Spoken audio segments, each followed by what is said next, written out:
আসসালামু আলাইকুম। অনেক দিন পর ফিরে এলাম ভিডিও নিয়ে। তো আমি রেলওয়ে স্টেশনে অপেক্ষা করছি। তো আমি যাচ্ছি বাপের বাড়ি। দেখেন, কারো সন্তান পথে শুয়ে আছে আর কারো সন্তান কত সুন্দর যত্নে তার বাবার কোলে আছে। আসলে মানে বলে ভাষায় প্রকাশ করার মতো না, এত কষ্ট লাগলো ব্যাপারটা। কিভাবে অনাদরে রাস্তায় শুয়ে আছে। তো কিছুক্ষণ পর আমাদের ট্রেন চলে আসছে আর বাচ্চারা খুব খুশি, সেরা নানা বাড়ি যাচ্ছে আর আমি তো খুশি কারণ আমি বাপের বাড়ি যাচ্ছি।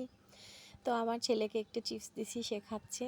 কারণ সে বিরক্ত করে না, কিন্তু লাস্টের দিকে এসে সে খুবই বিরক্ত করে। তো প্রথম দিকে সে খুবই আনন্দিত।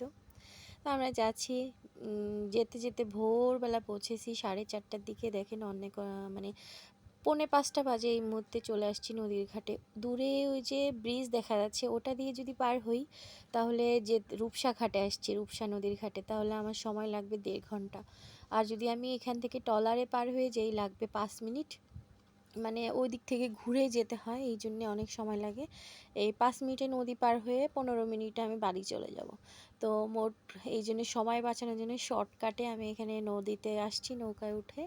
এখনো ভালোভাবে আলো ফোটেনি, অনেক অন্ধকার, মানে অনেকটা আলো বেরিয়েছে কিন্তু সূর্য এখনো ওঠেনি, অন্ধকার অন্ধকার ভাব।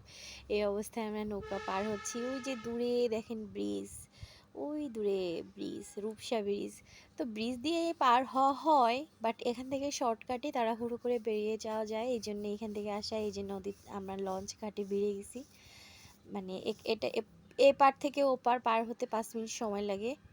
তো এভাবে পার হলে সময়ও বাঁচে আর টাকাও বাঁচে আর অনেকটা কম সময়ে বাড়ি পৌঁছে যাবো, তাই এই শর্টকাট বুদ্ধিটা বের করে নিয়েছি। পরে ভ্যানে উঠে নিলাম, ভ্যানে উঠে চলে যাচ্ছি। সকালবেলা আলো এখনও ভালোভাবে ফোটেইনি, এই অল্প অল্প লাল লাল আলোতে খুব ভালোই লাগছে যেতে। তো আমার মনে তো অনেক আনন্দ, আমি বাপের বাড়ি যাচ্ছি, তা আবার অনেক কয় মাস পরে। আর যাচ্ছি কেন জানেন? বোনের বিয়ে।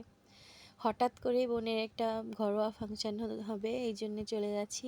আম্মু আব্বু হঠাৎ করেই বললো যে হঠাৎ করে ডিসিশন হয়েছে, তো যাচ্ছি। আমার বোনের বিয়েটা যেন সফলভাবে সম্ভব মানে সম্পন্ন হয়, সবাই দোয়া করবেন। আর আমার হয়তো ভিডিও ওইভাবে দেওয়া হবে না, কারণ আমি বাড়ির বড়, আমার অনেক দায়িত্ব।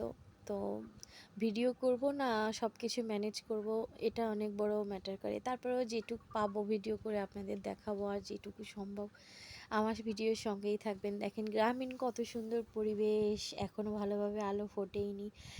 তো যেতে যেতে এখন আলো ফুটে গেছে, সূর্য এখনও ভালোভাবে ওঠেনি, কিন্তু কত সুন্দর ঝলমলে পরিবেশ চারপাশে। আর আমার গ্রামে একটা মানে আমার গ্রামে যেতে যেতে একটা জিনিস খুব আমার খারাপ লাগে, চারপাশে রাস্তা অনেক জঙ্গল থাকে, বাড়ি ঘর কম, তো ওই জন্য এগুলো কেউ পরিষ্কার করার মানে অত খেয়াল রাখে না।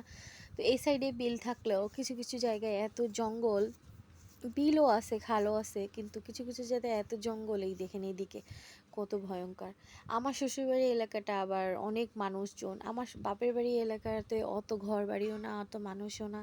দেখেন কেমন নির্জন রাস্তা, দুই পাশে অনেক গাছপালা। এই যে বাবার কাছে শুনেছি বড় বড় গাছ, দেখছেন না, 200 বছর 150 বছর এক একটা গাছের বয়স। তো এরকম রাস্তা দিয়ে সকালবেলা যেতে তো অনেক মজা লাগতেছে।